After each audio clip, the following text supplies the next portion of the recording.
So I'm here today with Jennifer McCarthy, and she's speaking to me from Lethbridge, Alberta. She's the owner of Teacup Tiny Homes, and she's also a founding board member of the Tiny Home Association of Canada. I'm not sure whether you have to have all the OVs in there, but I call it THAC just for short. And she is the treasurer of that organization as well. So I thought she might be a really good person to talk to today, since we are going to start a little series on tiny homes and alternative living as well. So I'm just going to introduce Jennifer and say hi to her. Hi, Jen. Hi, Joni. So you're speaking to me from Lethbridge. I didn't ask you about the weather today. I need to know about the weather in Lethbridge. Yeah, the weather in Lethbridge, we have had wind warnings for the last 3 days. So basically, it's like 100-kilometer-an-hour winds outside. It's nice. It's a balmy 12 degrees, but you'll just get blown out of your shoes if you go outside. So, yeah, other than that, it's lovely. Well, life on the prairies and in that particular area, I think, being somewhat close to the mountains and things, you get all sorts of interesting weather. I know Calgary quite well and lived in Wainwright for a while when my dad was stationed there. But that's a whole different set of weather. So, just interesting because we're talking about housing. And so I think it's really important that people understand that we're dealing with all sorts of housing conditions, even though we're talking about the same concept as far as the tiny homes are concerned.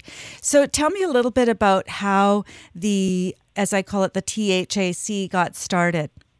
Yes, so we're the Tiny Home Alliance Canada, and we call it FAC, basically for short.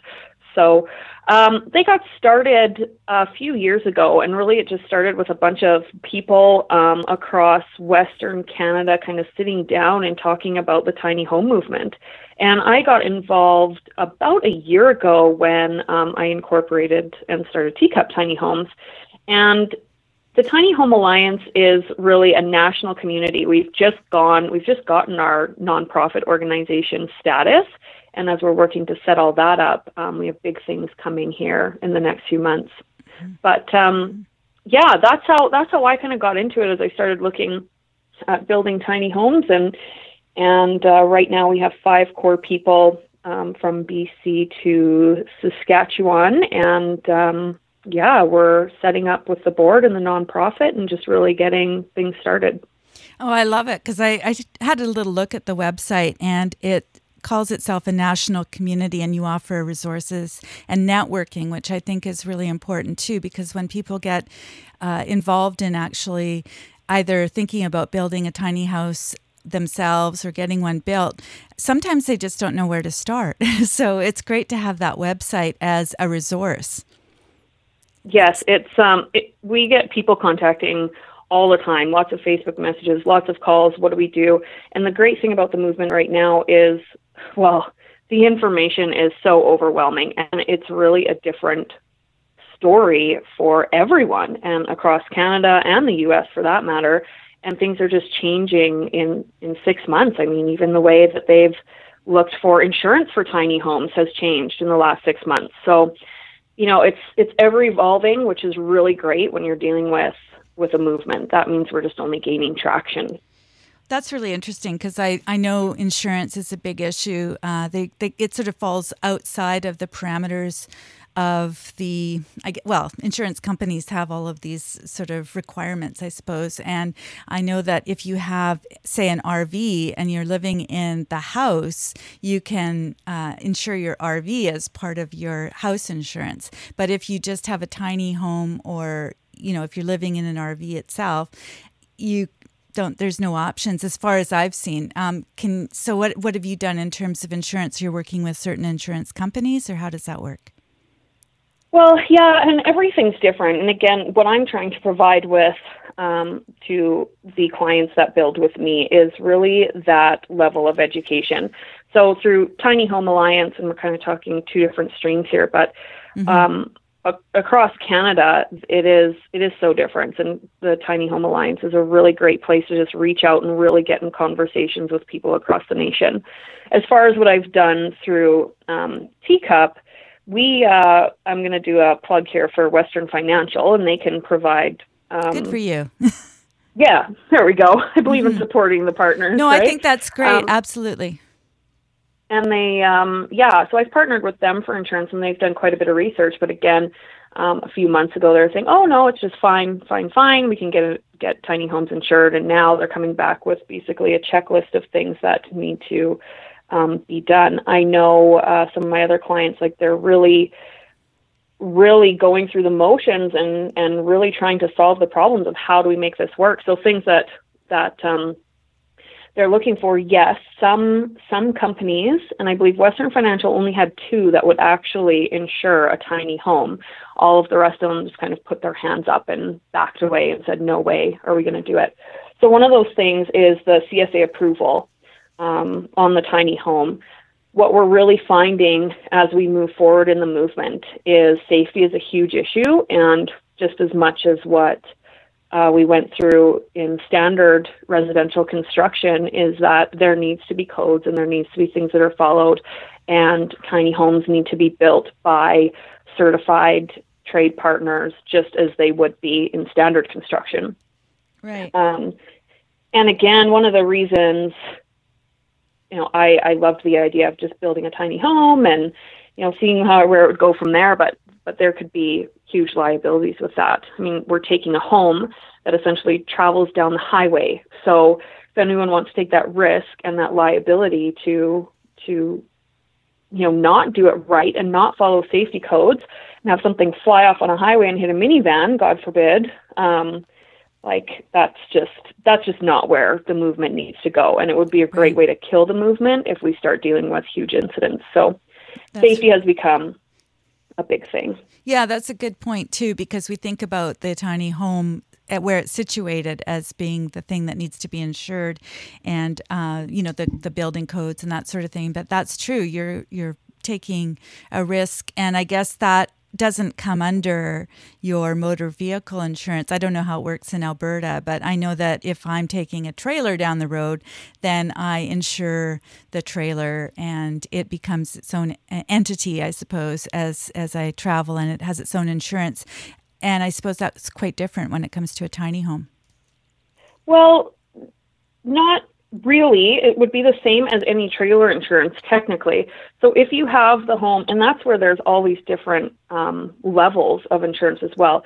If you're staying and parking your tiny home on a piece of land that you own, and you're basically doing a site install, then one insurance company said that they want to see a building permit that you would have to get for that site install, and basically showing proof that you could have it legally parked on that land.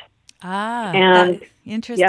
Yeah, because that's a bit of a catch-22, I know, in our area, because there's no such thing as a building permit for a tiny home, anything built on wheels. And that's part of the draw for people, is that they don't have to take out a permit to build them. But then you run into the problem of now the insurance company's not insuring you. Yeah, exactly. So you say, okay, well, we can't do a tiny home permit. So then they start looking at it as chattel or something like that, just as just something that is placed on the land, but they want to make sure that there's some permanency. So I know there have been a few communities that have accepted tiny homes on wheels to be site installed on a lot. So the movement is definitely getting better that way, but that's how, with that site install on lot, typically the municipality, in order to give you that building permit, is going to be looking for the Csa Approval. Right. What I'm finding is the Csa Approval is great. You can get RV Csa approved, or you can get Csa approved for manufactured housing or housing manufactured off-site. So that would be like your ready-to-move homes, basically. Mm-hmm. So if you get tiny homes that fall into that category, then they can legally be permitted and legally installed in sites, depending on the zoning of your municipality. And then that way you can get your insurance. The banks, if you need financing, that's another section. And then they typically want to make sure that you have your insurance first for the home, which then means that you need your permit and all of that. The old catch-22. Yeah. Exactly. Well, and some don't need permits either. again, part of the flexibility. If you're planning on having your tiny home built to CSA RV standards and you want to live in an RV park or somewhere, if you've talked to a municipality and they've said, yeah, for sure, we want you here as an RV, we just want to make sure that it's built to RV standards, then you would look at a different line of getting insurance versus that site install. And I believe what that looks like is that they will insure the trailer based off of the 17-digit VIN number and the home, but they won't necessarily insure the contents of the tiny home. Oh, that's interesting. So when you build, are you're building on a trailer? Is it the trailer that has the VIN number, or do you have to actually apply for a VIN number? And it all depends on the different builders' processes and what they're certified. That goes into a whole nother line of ensuring builders are certified, as many of them have not needed to be over the years. I do believe that is the way that it will be in the future. Not a necessity, but typically the trailer should have a 17-digit VIN number. I know there are some that don't. If your tiny home trailer doesn't have that, then you should probably be questioning the construction or the build process, I guess. It should have a 17-digit number. Yeah. This is so good because these are questions I wouldn't even have thought of, because I saw a trailer. I was living on Gabriola Island, and I wish I were still there. Anyway, there's a housing problem on Gabriola, which is kind of ironic. But I was thinking about the idea of a tiny home, and somebody had a trailer that was, I guess they'd taken apart regular trailer that was older. And I'm assuming there would be a VIN number on there, but it's something to consider. If somebody says, hey, just here's a trailer, if you want to build your tiny home on it, you might want to consider looking at it to make sure that it does have a VIN number before you do that. Yeah, and it's not just the VIN number that goes with it. So VIN numbers, there's a certain way, it's basically a code that recognizes what type of vehicle it is. So, of course, your cars and your trucks, they have a VIN number, and that code is going to be representative of what that vehicle actually is, who your manufacturer is, where it's made, what year it's made, all of that sort of thing. Your trailer VIN number is going to have the same thing. So, again, if you have an RV that was already built, say, by, again, Forest River or something like that, and they're going to have their own VIN numbers.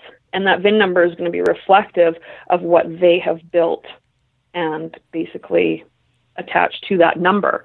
So if you take an old RV trailer and then you tear it apart and you just use the frame, then that VIN number is still going to reflect the RV that was already on there. This is so interesting. So that's something for people to consider, because, these are all things that, we kind of go, hey, I've got a trailer, let's build a house. So exactly. And that's me all over. I mean, you get all enthusiastic about it and you see this. Now, really, the trailer is the foundation of your home. You have to, I suppose, look at it that way, because if you build on something that has that then can't be registered or doesn't meet with insurance, the criteria that they're putting forward, then you've just wasted a whole bunch of money in a certain way. So am I on the right track there? Yeah, definitely. And it's hard right now to do your due diligence, especially because things are changing so fast, and you're going to have, well, actually, I did some research and I talked to a few people, and one gentleman who, bless his heart, he was trying to sell a tiny home that they had built early on in the phases, and he wasn't really educated or knowledgeable about tiny homes specifically, but they wanted him to sell it. And I started asking questions as someone who has a lot of knowledge about tiny homes, of course, and I asked if it was RVIA or CSA certified. He goes, yeah, well, wait, what does that mean? And he wasn't even clear on what that meant. But at the same time, how many other people had asked that question? And he just said yes. So it's really difficult. And stepping out, well, Tiny Home Alliance Canada, as we come together, we definitely want to educate home buyers, home builders, and also manufacturers. And safety is, from the Alliance perspective, very important. Obviously, we won't support those unsafe practices. So, but again, it's changing so fast that it's almost hard to stay up with what is current in the industry at this point.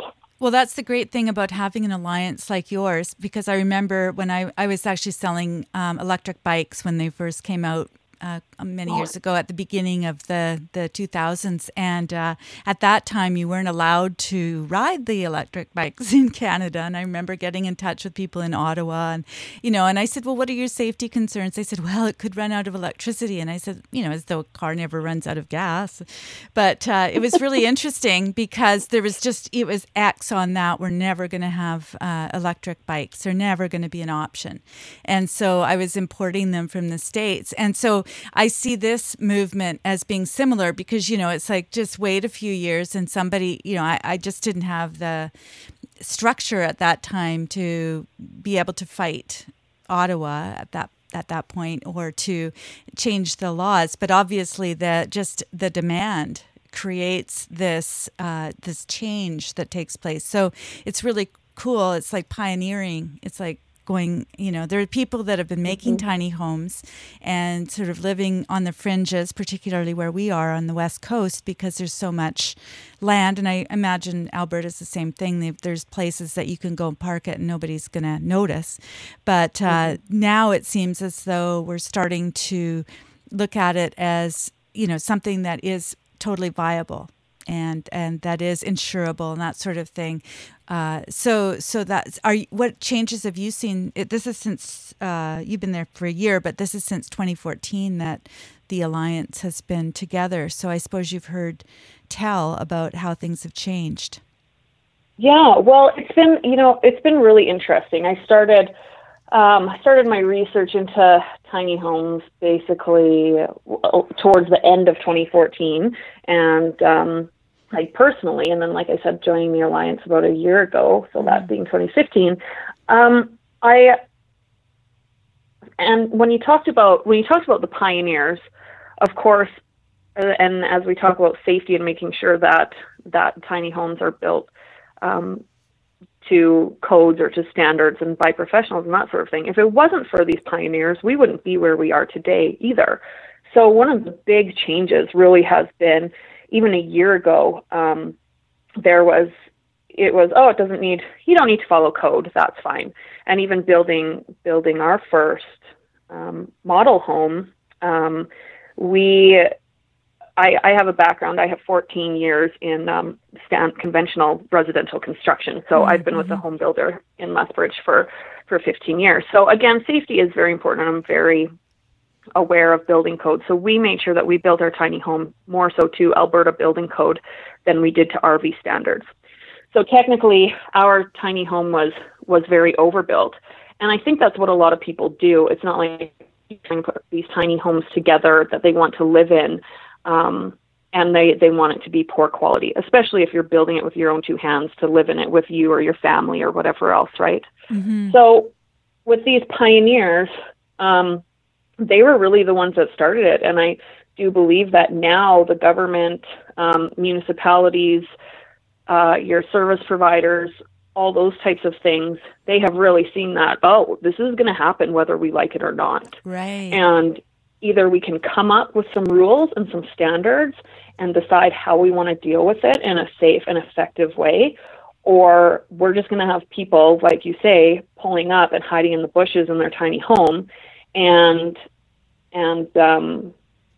then you're going to be spending resources on figuring out how, once the problem's so big that you have these unsafe homes, or you have builders on board that are just trying to join a movement and just trying to make a quick buck, and they really don't care what they're putting in the home or what it's like. And then you have some accidents where, who knows, someone's dying or there's a highway accident or something like that, God forbid. Yeah. And then it becomes such a bigger issue. Well, so the guys... Sorry, go ahead. No, go ahead. I was just going to say, there's other intrinsic things about that too. It's not I mean, it's life and limb and all that as well, but it's also, it's going to cost money for the fire department and for the policing and all that sort of thing. And so, of course, the only place that they can recoup that money is through a tax base of some sort. So I guess that's an incentive right there. They're sort of looking at it and going, in speaking to counselors and people who are looking at it from a practical point of view, they want to have people making sure that the gray water, black water is taken care of properly and they have a tax base and that sort of thing. So in a lot of ways, if they're forcing people out into areas that are going to need to be serviced, I mean, they're going to come if there's a 911 call, right? They're not going to ignore something on fire. But if it doesn't fall under the auspices of the code, then it's really community resources that are not being generated, but they're being used for that too. So I'm just looking at it from a lot of different points of view. It's in their best interest, isn't it? Correct. Yes, absolutely. And that's something that we don't think of. Right now, there's still a lot of folks who just say, whatever, I'm going to do what I want. I'm going to build this tiny home and live off grid. And that is great. But again, not knowing, and exactly what you talked about, municipalities, they need taxes. Are taxes too high in some places? Yes, absolutely. And that's a whole different conversation. But at the same time, you do need to be provided with those services.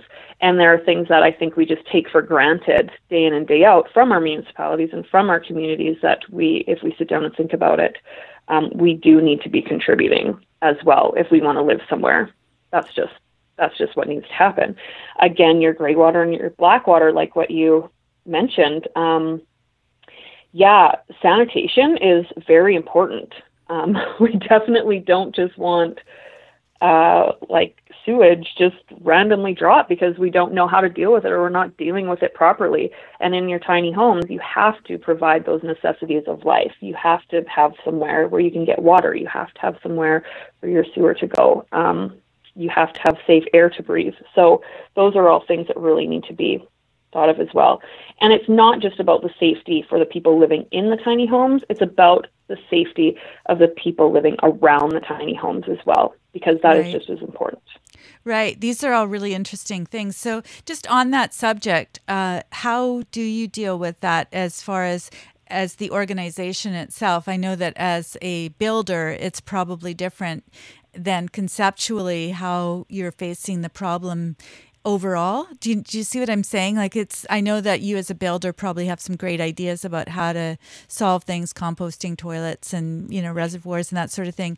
But as far as standards and that and what you're having to address as an organization, is it a different discussion or overall? And are you dealing with different authorities, getting advice from people, or how does that work with the THAC? Well, with THAC, we basically get information and we answer questions and we refer people a lot right now to the information that's on our website.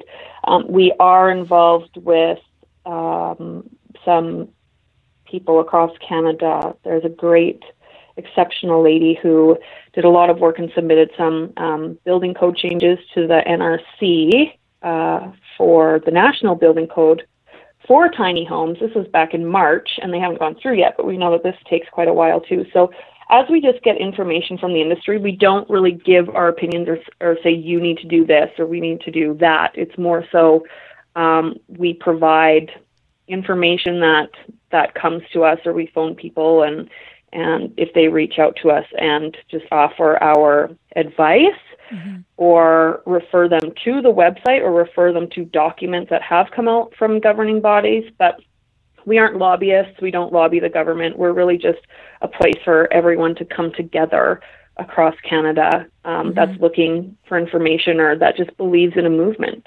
So you mentioned the NRC. That's the National Research Council, I think, isn't it? Yes. Yes.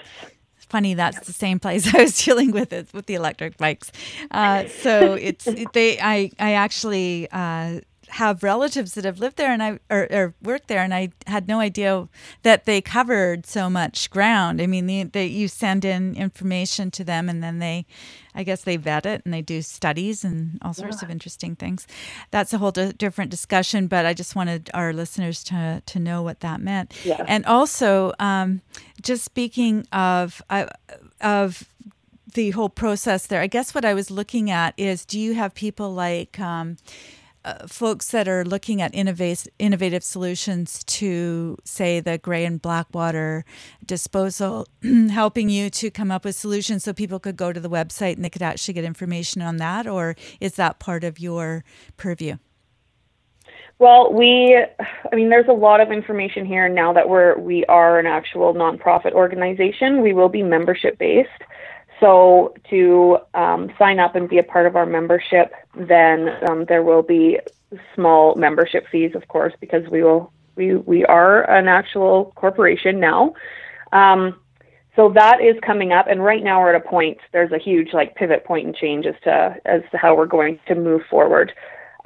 We have a lot of people that will contact us and say, "Hey, I have this great new product. It's just become CSA approved."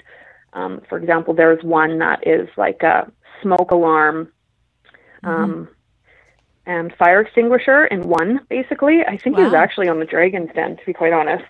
And yeah, you install that, and then once the alarm goes off, it actually puts the fire out, basically. And again, can't think of the right words, but we have people that are always creating products for these types of homes for off-grid living or whatever, and they'll reach out to us and say, "Hey, check out my product. Can you guys, share something?" Or so we'll share it on Facebook and just kind of make people aware of it. But at the end of the day, we're not here to tell people the rules. We're not here to tell you need to do this. Again, that would be a liability on our part. Mm-hmm. We don't really give the advice. We just want to provide the resources for people to come to their own conclusions.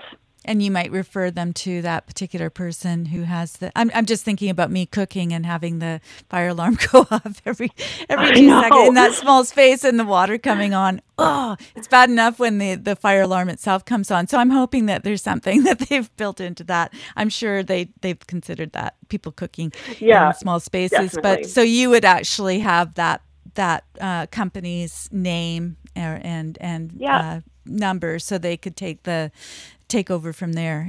Is that the kind of... Yeah. So if people have ideas or they have a product that they would like to pitch to you, do you bring it to the board, or how do you decide what you're going to have on your site? Because I imagine there, like the Dragon's Den, there are a few people that come up with kind of interesting ideas that are not necessarily viable. Well, yeah, and again, we're just resources. So people will email or reach out through Facebook or whatever else, just with an inquiry. And at this point, we just say, "Hey, we'll share something on Facebook that goes, check out this website and cool new product." Again, we're resources, so it's not like we're backing a product. We're not vetting a product. We're not saying Tiny Home Alliance Canada believes in this product. That's not what we're there to do. Okay, we're just there to bring people together. We provide resources, information, networking opportunities, and again, just do what we can in the background to help. For example, before the codes went to the NRC, we had an opportunity to go through it. Those of us that were builders looked at some things that were good, bad, and different. It was a great proposal, but we had the opportunity to look at it before it was submitted. So that's how we kind of help in the background.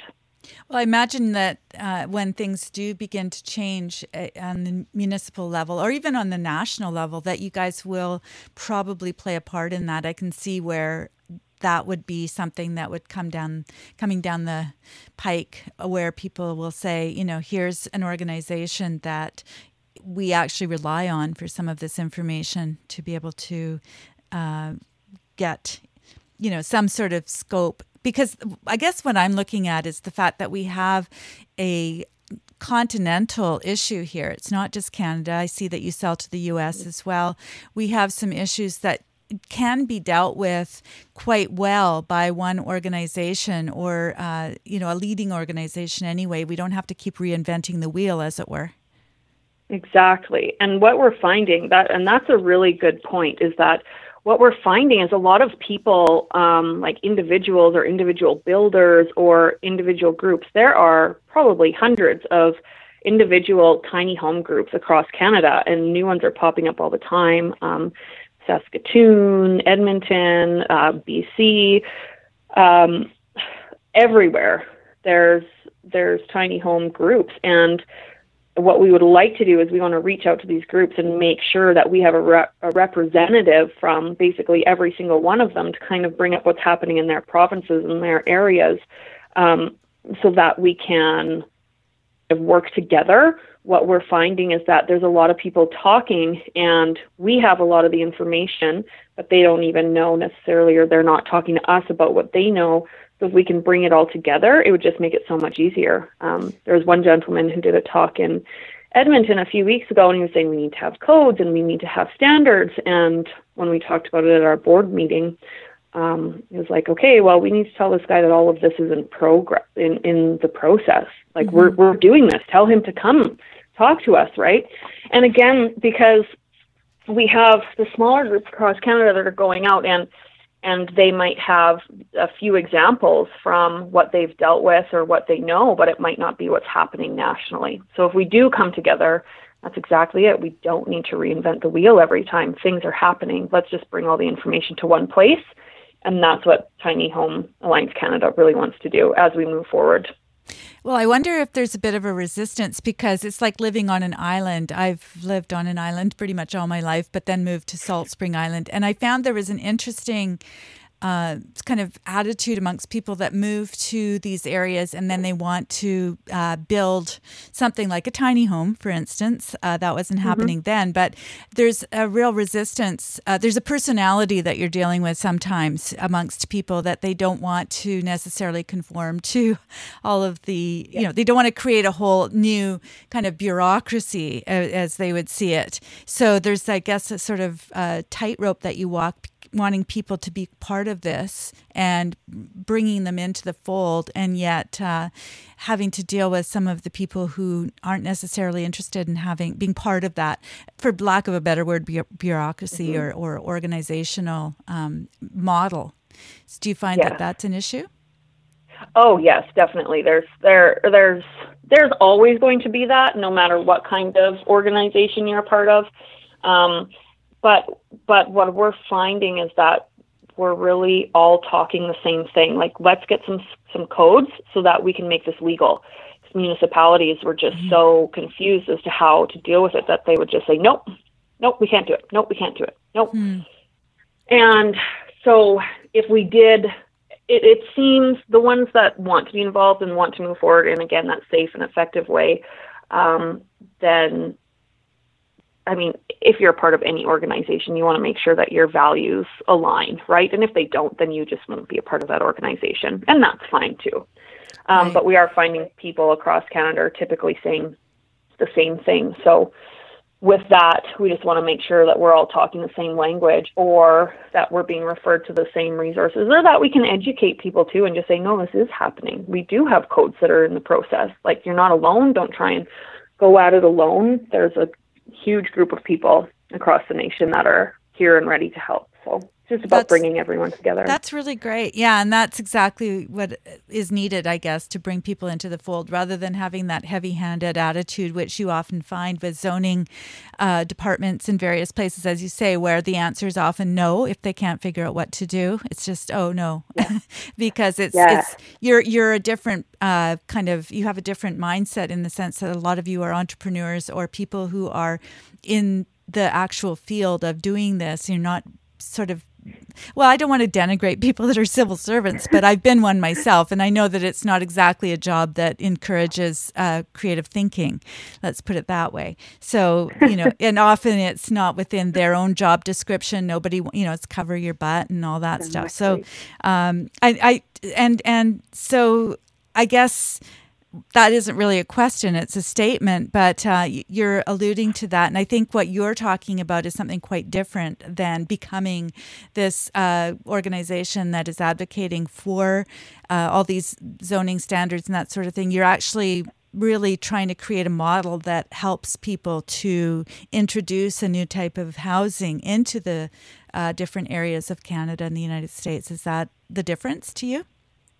Well, we want to provide those resources, and we want to build this community. So the more we can do and bring people together, and again, we're not lobbyists, so right. And but we support a movement and we want to do what we can. So by bringing all this information together, I know that there have been successful, tiny home, like people that have gone through the motions and have had success with their municipalities. I know there's municipalities in southern Alberta here that say, and a lot of the time they're more so in the counties. They're not necessarily in the cities, which is understandable. But and can you tell me about talking? Yeah, sorry, I was just going to ask you if you could give me an anecdotal example of that without necessarily using names or anything, but just how that process went and what you know about it. Yeah, and that's something that is going to change no matter what municipality you're in and what the zoning is and what the bylaws are. So not only are you looking at the cities and the villages and the towns themselves, but you're also looking at your counties your counties as well. So it all is going to depend on that bylaw, and then it's all going to depend on the variance that you will apply for, because typically a variance, that's what you'll need to submit to that municipality, saying we would like to have a tiny home on wheels or something like that. And then typically a council meeting, you'll have to meet with the council and then plead your case and then see if they approve it. But what I have found is with municipalities, the councillors are typically very on board, and they're very, very excited about it, and they see the need for it. We actually have an election going on today here in Lethbridge, so I'll have to get out and cast my vote here as soon as I'm done. Right. But a lot of the councillors were very, approached me during their campaign just to talk about tiny homes and having tiny homes within the municipality. So wow, that's great. So if you can, any chance where you can get in front of council, you're probably going to have a better bet than just making phone calls and to the administration or the info line at the city. And that's exactly it, is that the information or the administration, they don't know. So I always try and put myself in other people's shoes. And if I was saying, oh yeah, sure, you can put this tiny home here, and then I end up losing my job because someone didn't like it, of course people are leery because they don't know and there's no process.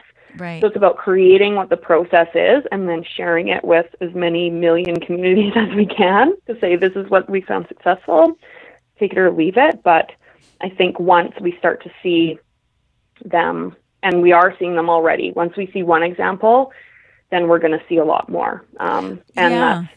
Yeah, it's breaking that barrier and saying exactly what you're saying there. And that's what I was saying, that, people want to cover, I guess they don't want to be responsible, and I can understand that too. But it's also this idea that, it takes a lot to be an innovator and to be a pioneer. And so it takes people like you that have been in the business and know what it is to run the business and deal with the codes and that sort of thing, often to put people at ease and say, well, this just isn't some, wacky person that wants to go live in the wilderness and just wants us to put a rubber stamp on it. You guys have really thought it through and considered all the areas. There are cities like Portland that have actually come up with ideas for spaces that are not being used. Say they're actually city spaces, and they've come up with little communities of people. I'm sure you're aware of what's happening in Portland. Has that been an inspiration, or has that been a help to you guys? Oh, well, absolutely. We look at that. What I have found in my research, a lot of, and I can't say all, and again, these are just certain ones that I've looked into, a lot of them are still still zoned like RV resorts, and to actually have a tiny home development, it goes back to that permanent living aspect of tiny homes and how they're built and that sort of thing. So the U.S. is quite a bit ahead of the game than we are here in Canada, and to crack the code of what they're doing and finding a community that wants to do that as well will be really big. But yeah, an RV park basically, and then just calling it a tiny home community. It could be zoned and developed basically the same way as an RV park would. So it's not something that we can't do. And again, if you're looking for for land to develop into an RV park, well, then you need investors and you need land developers and you need all of that. So it's a lot bigger picture than just people who are in love with a movement, there needs to be some money backing it as well, right? For the development side of things. Well, the fact that you guys are a nonprofit organization, I think, is a really good model, because you've got that sense of crowdsourcing, and you've got that sense that everybody's involved in the process. And so I'm not sure how many other organizations have that model, but I really like that Canada has an organization like you do. There's also NOAA, which is the organization that certifies the tiny houses, as far as I can understand. So NOAA, I just took a wild guess and looked it up, National Organization of Alternative Housing. And so they do certification of tiny houses, as far as I understand. What do you know about NOAA? Yeah, so I am actually, Teacup Tiny Homes is a NOAA member, and they have some certain things that they look for. They are a certification body, and they align everyone. They tell you the codes that you need to build your tiny home to, which does include the tiny home appendix that was just adopted. It will be adopted in 2018 into the International Residential Code for the U.S. Oh. And so that is huge. So where we're at now, like I said, we're a few years behind. The U.S., as of December last year, they approved the tiny home appendix for the International Residential Code. So now there is a certain guideline. Well, it's a code. You have to follow it if you're building a tiny home. But it really helps with the design and to make tiny homes a little more legal as well. So what NOAA is they follow the codes, and basically what you do is you phone in or you book your inspection as a builder, and then you take inspectors from the U.S. through the tiny home, and they inspect that you have built the home to NOAA standards and to like the fire and safety standards and the building code standards. So it's a really great certification body, and they will certify Canadian builders as well. And you can even be just like, you don't have to be a builder. You can build a one-off tiny home, and if you're like general contracting it yourself, then you can get it NOAA approved as well. But it is designed for the U.S. codes and U.S. safety regulations. Okay. And so when you do contact them, you're saying that they actually come to the site and initially take a look at one of your projects. Is that how it works? And so I'm sure there's a cost involved to all of this, but there is a cost involved. Yeah. And to look it up, they have a ton of information online. Again, I'm not an advocate for NOAA, so the best option there would probably visit their website. And again, you do have certified members throughout Canada and the U.S. that are builders. So if you are in the States and you see that you're building with a NOAA certified builder, then you know your home's going to be built right. But they do have a lot of information on their website, and that would probably be the best place to go, besides Teacup Tiny Homes personally. Being a NOAA member, it doesn't really have anything to do with the Tiny Home Alliance. And they're another certification body. Yeah, it's just another thing, another endorsement, I guess, of the tiny home movement, in the sense that they've seen fit to come up with these standards. And I noticed on the website for the Tiny Home Alliance that you have a code of ethics, you've got a confidentiality agreement. And so when you're working with your clients, as far as your own business with the Teacup Tiny Homes, you're working at a distance, and so do you find that you're doing a lot of things on through email, or do you have people coming out to meet with you, or what's the best way for people to? I notice you have a few designs. I'm sort of trying to form a question here, but it's mostly, how do you work with your clients? I guess that's really the overall question. Yeah, no, that's a really good question, and we're in such a great time. Like 10 years ago, you probably wouldn't be able to conduct business the way we do now, but like a go-to meeting or even Skype or emails is huge. And I do the majority of my advertising through like social media, which is huge and so important right now. And everything is really online. So we can do virtual tours. I do have quite a few people who will pop in and take a look, and a lot of interest from BC as well. That's where that's where we get a ton of interest. People will drive for, a day to come out and check out our show home, which is pretty cool. So there's a lot of interest. But again, if you're not in that area, we just take a lot of pictures and communicate online through email, and that's basically how we work together. So right. And you have models. So I guess there's one of the things people love about tiny homes is that it can be customized to a certain extent. Mm-hmm. So we have this basic floor plan. How much do you do as far as customizing? Do you give people options as far as finishing? Yeah, it all depends on the builder themselves. Teacup Tiny Homes, I have a design background as well. So everything I do, I look at it from an interior design perspective. And Teacup Tiny Homes, I guess the reason why I got interested in tiny homes, interested is an understatement. I should say the reason why I'm so passionate about tiny homes, if you can't tell exactly from this conversation, is that I just started looking at life and just seeing like there's got to be more. There's got to be more to it than the rat race, and there's got to be more to it than just walking around and paying your bills and living day to day and doing all those types of things. And so I just became obsessed with experiencing life to the fullest. And that really is one of my core values as a person, but also one of the core values of Teacup Tiny Homes is live life and experience every moment to the fullest. So how can we do that, and how does that relate to tiny homes? Well, if you decide that you want to do that and you want to live smaller and you want to live more affordable, then you should have the right to be able to do it. Mm-hmm. You shouldn't have to spend upwards of $200, $300, I mean, on the coast there, $1 million on a 900 square foot home and not be able to pay your bills and experience life. No wonder we're so miserable half the time as a society, right? So going back to that design element, if you decide to go tiny and if you decide to go small, I just truly believe that you need to be able to customize for your life and how you live. So you need to analyze everything you want to do in that space, and you need to analyze everything that you have and everything that you want to have in your home and make sure that there's a place for it. So my design background, and because of that, Teacup Tiny Homes does cater to customization.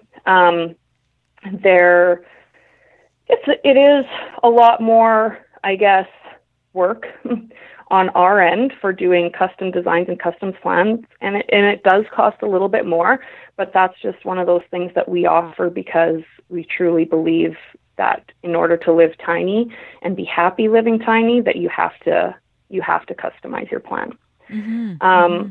And other builders don't necessarily do that. And when you get certification bodies involved, which we do have involved, in engineers, anytime you customize something, you need to send it back to an engineer. And we know they're not cheap. So, yeah, it's a process. And every builder is different, too. And it's just about making sure that you find a builder that aligns with you and your values and make sure that they can give you the best experience possible. Yeah, well, I love the quote that stood out for me on your website is that you say you want your very own little piece of awesome, which is a really nice turn of phrase. And I think that, people just sort of say, well, why don't you just get an RV and live in that? Well, no, because that is not custom. There's nothing wrong with living in an RV, but this is quite a different choice than living in a trailer park or, living in an RV. As lovely as they can be, you see these things going down the highway and you say, wow, that's a house for sure, but it's not a home. I guess that's the big difference that I see. It's a place that you can actually live or have luxury, but it's not a home. Yeah. Exactly. Mm-hmm. And there will always be people that an RV is more suited for, like in the circumstance of if you're like planning on moving regularly or every few years or something like that, then, well, not every few years, more than once a year, I would say, then an RV is probably more so suited for you. But again, there's RV standards that need to be met, and they're at the lower end of the spectrum as far as our values and materials, and because they are made to be moved more frequently, they are typically lighter. That's just the reality of it. Tiny homes aren't light, so if you're planning on moving it, then then you might want an RV. Right. And with that, with lighter materials, typically comes and typically a lesser quality in a lot of them. So you may start to see your RV, your RV will deteriorate faster than a tiny home will if it's built with the proper construction. So, right. Yeah, for all those reasons. Yeah, and you can put various elements like the fact that you can have a composting toilet and you can have skylights and you can have all of these things that you would find in an actual home. I just love the idea that this is kind of an apartment-sized space. A lot of people live in this size space when they rent an apartment, but you have this outdoor option as well. You've got this really indoor-outdoor. A lot of people put decks on, and I think that in a couple of the places I've noticed there is the rule that you have to put a deck on to make sure that you're not just taking off every weekend. And exactly. They want a permanent, community, and that's one of the rules. So which is kind of interesting because the deck makes it so much more livable too, because you've got all this outdoor space. I mean, the options are really there if you have people like you to help design them. So yeah, it's really, I mean, we could just go on and on talking about this because both of us have a real interest in it. And I'm hoping that I can talk to you again. I just wanted to give the listeners an overview of the situation, and that it's not just a matter of going out and finding a trailer and sticking things on. Although, I suppose if you needed a temporary place to live, I'm thinking about people who are homeless. They don't need to be homeless. There's so much in the way of resources out there and found materials and recycled materials that I'm imagining that those can be incorporated into the build, just with an eye to, overall safety and everything. So. Oh, yeah, definitely. Yeah, and the sustainable element, too, of tiny homes. I mean, just because you're living in a smaller space, you're just going to use so much less of everything. Every single thing that you use will be less. Your bills will be less, but your carbon footprint will ultimately be less as well. And reusing recycled materials, yes, that is so trendy right now, not just for the environment and design as well. You see the barn boards and the salvage materials, and there's just so much opportunity. And not only that, when you're building things on a smaller scale, you can still have all those high-end quality materials that you want, but because it's in such a smaller square footage, you're not breaking the bank in order to do so. So you get the best of both worlds. Yeah, it's great. You can just grab up. Like I know I tiled my Airstream, just one area, and I actually used a horse trough for the bath, and but I put the tile on there, and people would just go, "Oh, tiling," and but if you have the proper substrates and that sort of thing. But I just went to the Restore, and I found enough tiles to fit that area, and it was, it's somebody's, They threw it off to the side of the construction site and they gave it to the Restore, and so the cost was minimal for something like that. And yet you have this, nice tile floor, and so it's quite amazing if you watch a lot of YouTube videos and see. We all do. Check out the finishing materials. It's not everybody's cup of tea, but I love the name of your the teacup tiny homes. Just thank you. It is your cup of tea. So I'm going to call it an interview at this point because we're coming up to the top of the hour, and it always goes by really quickly when you think, oh gosh, how can we fit information? How can we spread it out over an hour? I'm just getting started as far as questions. So I hope that I can use you as a resource, and hopefully we will make a series out of this, and the listeners will be interested in finding out more. So I thank you so much for talking to me, Jennifer, and all the best in terms of the work that you're doing now that you guys are official, and can you just tell people where they can just reiterate the website and how they can get involved in the project? Yes, so the Tiny Home Alliance is tinyhomealliance.ca, and on there we have some great information. And then also look for the Tiny Home Alliance on their Facebook page as well, and that will basically get you in contact with some of our board members at this point until we have administration up and running. So that's your contact there. And again, to selflessly plug Teacup Tiny Homes. We're teacuptinyhomes.com. And check us out too. That's great. Well, yes, I really advise people to go to your website. It's really nicely laid out. I'm sure you're adding to it all the time, but it's nice and it's easy to navigate. So thanks again, and we'll talk to you again soon. And thanks so much for talking to me today. Thanks for having me.